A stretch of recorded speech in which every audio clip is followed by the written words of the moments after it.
Hello everyone, good morning. কেমন আছো তোমরা সবাই? আশা করছি সবাই খুব ভালো আছো আর আমিও খুব ভালো আছি। তো নিয়ে চলে এলাম আরও একটা ডেইলি ব্লগ। এই ছোট্ট ভিডিওটা স্কিপ না করে পুরোটা দেখতে থাকো। তো আশা করছি সবার খুব ভালো লাগবে। আর এই যে দেখো, আমি যা ড্রাই ফ্রুট সকাল করে খাই সব কিছু ভেজানো ছিল কালকে রাত্রে, আর আজকে সকালবেলা ডিম সিদ্ধ আর ওগুলো সব কিছু খেয়ে নিলাম। তারপরে এই সকালবেলা খাবো আমি ম্যাগি আর ডিম সিদ্ধ। তো সেটা এখন নিয়ে বসে পড়েছি। ম্যাগিটা আমাকে মা বানিয়ে দিল, আর আজকে ম্যাগির সাথে একটু ডিম সিদ্ধ খেতে ইচ্ছে করলো। কারণ আমি এই যে একটু আগে চাইনিজদের ভিডিওগুলো দেখছিলাম যে ওরা ম্যাগি দিয়ে আর কি ডিম সিদ্ধ খায়, সেটা দেখে আমার ইচ্ছে করছিল। কিন্তু একটু আগে যেহেতু আমি একটা ডিম সিদ্ধ খেলাম, পরে আর আমার খেতে ভালো লাগছিল না। তো যাই হোক, একই খাবার খেতে খেতে মুখ একদম নষ্ট হয়ে গেছে। তো চলো সারাদিন কী করছি না করছি। আর আমি তো আমার মায়ের বাড়িতে আছি জানোই, আর বেশ অনেক দিনই হয়ে গেল। আর সেরকমভাবে প্রত্যেকটা দিন আমি ভিডিও দিতে পারছি না, তার কারণ আমার শরীরটা না খুব একটা ভালো নেই। মোটামুটি যখন ভালো লাগে তখন ভিডিও করি আর কি, সেগুলোই তোমাদের সঙ্গে শেয়ার করছি। আর এই ভিডিওটা কিন্তু ভীষণ ছোট্ট একটা ভিডিও, স্কিপ না করে পুরোটা দেখতে থাকো, আশা করছি সবার খুব ভালো লাগবে। আর এই যে দেখো, তার একটু পরে আবার নিয়ে বসে পড়েছিলাম আম আর চিড়া দিয়ে মা মাখিয়ে দিয়েছিল, সেটাই খাচ্ছি। আর আজকে বাড়িতে রান্না হবে ইলিশ মাছ। ইলিশ মাছ নিয়ে আসা হয়েছে, এগুলো আজকে বাড়িতে রান্না হবে, মা এখন রান্না করবে। তারপরে বিকেলবেলা এই যে দেখো, আমার বুনু এখন লুচি আর ঘুগনি করতে বসে পড়েছে। আমি তোমাদেরকে তো এর আগের মিনি ব্লগগুলোতে বলেছি যে আমার বুনু কিন্তু খুব সুন্দর রান্না করে, আর ওর হাতের রান্না খেতে আমি ভীষণ ভালোবাসি। শুধু আমি না, আমাদের বাড়ির সবাই ওর হাতের রান্না খেতে মোটামুটি খুব ভালোবাসে। আর এই যে ও তো ওখানে বসে ঘুগনি করছিল, আর এই যে আমার সুজনদা ঘুম থেকে উঠে এসে দেখছিল যে কিভাবে কি করছে ও।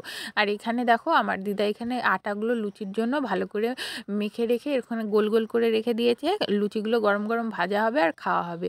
আর এই তো আমি তো বসে বসে দেখছিলাম ওরা কি কাজকর্ম করছে। এখন তো সেরকমভাবে আমাকে কোনো কাজকর্ম করতেই হয় না, যদিও আমি মায়ের বাড়িতে এলে কোনোই কাজকর্ম করতে হয় না, তবুও শরীরটা যেহেতু ভালো নেই সেই জন্য আমাকে সেরকমভাবে কেউ কোনো কাজকর্ম করতে দেবে না। আর ওই যে দেখো, আমার বোন ওইদিকে রান্না করছে আর মা এদিকে উঠোন ঝাড় দিচ্ছে।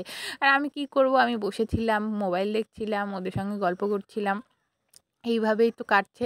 তারপরে এই যে দেখো, আমার সুজনদা এখন লুচি বেলতে বসে পড়েছে। কি ভেবেছো শুধু আমরা, আমার বোন দিদি এরাই পারে? আমার দাদারাও পারে। এই যে দেখো, এখন লুচিগুলো বেলে দিচ্ছে। আর সত্যি কথা বলতে গেলে এই লুচি বেলা, ময়দা মাখা, রুটি করা, রুটি বেলা, এইসব কিছু কিন্তু আমি আমার সুজনদার কাছ থেকে শিখেছি। ও কিন্তু এইসব কাজগুলো কিন্তু ভীষণ ভালো পারে। শুধুমাত্র মেয়েরাই যে এই কাজগুলো ভালো পারবে তার কোনো মানে নেই, ছেলেরাও পারে, আমার দাদাও পারে। আমি ওর কাছ থেকেই শিখেছি। তারপরে ধরো যে কোনো চপ ভাজা, বেগুনি করা, এইসব কাজ কিন্তু ভীষণ ভালো করে। আর ওর হাতে এইসব খেতে তো ভালোই হয়, আর আমরা ওর কাছ থেকে শিখেছি, সেই জন্য সবাই বলে আমরাও এখন বেশ ভালোই পারি। তারপরে এই যে দেখো, সন্ধেবেলা আবার একটু ইচ্ছে হচ্ছিল যে মানে ফুচকা খাবো। এখন তো সেরকমভাবে বাইরের খাবার খাই না, আর খাওয়াও হবে না। সেই জন্য মা বললো যে দাঁড়া, রাত্রে তো আমরা লুচি ঘুগনি এসব কিছু খাওয়া দাওয়া করবো, আর মা বললো যে সন্ধেবেলায় তাহলে আমি বাড়িতেই ফুচকা বানিয়ে দিচ্ছি, তোরা সবাই মিলে খা। তো এই যে দেখো, এখন মা ফুচকা ভাজতে বসে পড়েছে। আর মায়ের কাছে কিছু আবদার করলে সেটা তো পাওয়া যাবেই, আবদার না করলেও পাওয়া যাবে। আর মা আমার জন্য আগে থেকেই ফুচকাগুলো এনে রেখেছিল, কারণ আমি এলে ফুচকাগুলো বানিয়ে আমাকে খাওয়াবে, কারণ আমি এখন বাইরের খাওয়া সেরকমভাবে কিছুই খাবো না, সেই জন্য। তো এই যে দেখো, মা তেঁতুল ভিজিয়ে রেখেছিল বিকেলবেলা, সেই আমি যখন ঘুমিয়েছিলাম তখন। আর এই যে মা পেঁয়াজ, লঙ্কা, শসা এসব কিছু কেটে রেখেছে আলু সেদ্ধ মাখার জন্য। এইখানে ফুচকাগুলো ভাজা হয়ে গেছে, এখন আমি বসে বসে টক জলটা আর আলু সেদ্ধটা মেখে নেব। মাকে বললাম যে দাও, তুমি তো সব কিছু করে দিয়েছো, এখন আমি টক জলটা আর আলু সিদ্ধটা মেখে নিই। আর এই যে দেখো, টক জলটা বানানো দেখে এখন আমার আবার খেতে ইচ্ছে করছে, কি যন্ত্রণা বলো তো। এই যে দেখো, টক জলটার মধ্যে লবণ, লঙ্কার গুঁড়ো, শুকনো লঙ্কা, কাঁচা লঙ্কা এইসব দিয়ে বানিয়েছি। আর এই আলুগুলো প্রচণ্ড গরম, আর ভালোভাবে মাখতেই পারছিলাম না, সেই জন্য ঠান্ডা হওয়া পর্যন্ত অপেক্ষা করছিলাম।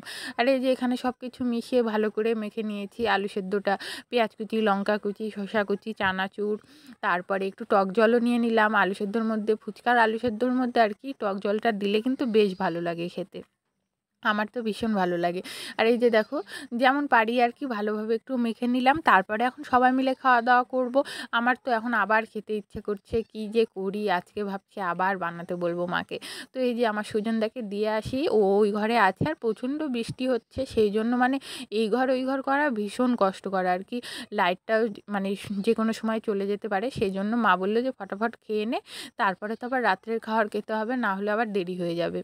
তো এই যে দেখো, সবাইকে দিয়ে এলাম, আর আমার ভাই এখন বাড়িতে নেই, ও এলে ওরটা খাবে। এখন আমি আমারটা বসে বসে খাচ্ছিলাম, ফুচকাটা বানিয়ে নিলাম, আর এখন মুখে দেওয়ার অপেক্ষা। মুখে দিয়ে তো আমি একদম স্বর্গসুখ পেয়ে গেলাম, দারুণ হয়েছিল, দারুণ। আর আমি যদিও অনেকদিন পরেই ফুচকা খাচ্ছি সেজন্য আরও বেশি ভালো লাগছে। এখন যদিও খাওয়া যাবে না সেজন্য বাইরে বেরোলেও সেরকমভাবে খাওয়া হয় না। আর বাড়িতে করতে গেলেও ঝামেলা, একা একা করতে গেলে। সেজন্য মা আমাকে ফোনে বলেছিল যে, "তুই এখানে আসিস, তোকে করে খাওয়াবো।" তো এই যে দেখো সেই মতোই আমি এসেছি, মা আমাকে করেও খাওয়ালো আর ভীষণ টেস্টি হয়েছে। এখন আমি মন ভরে খেতে থাকি। চলো আজকের ভিডিওটা এ পর্যন্তই ছিল। কেমন লাগলো তোমাদের জানিও। ভালো লাগলে একটা লাইক, কমেন্ট, শেয়ার করো। দেখা হবে আবার নতুন কোনো ভিডিওতে। সবাইকে টাটা, গুড নাইট। দেখা হচ্ছে আবার নতুন কোনো ভিডিওতে।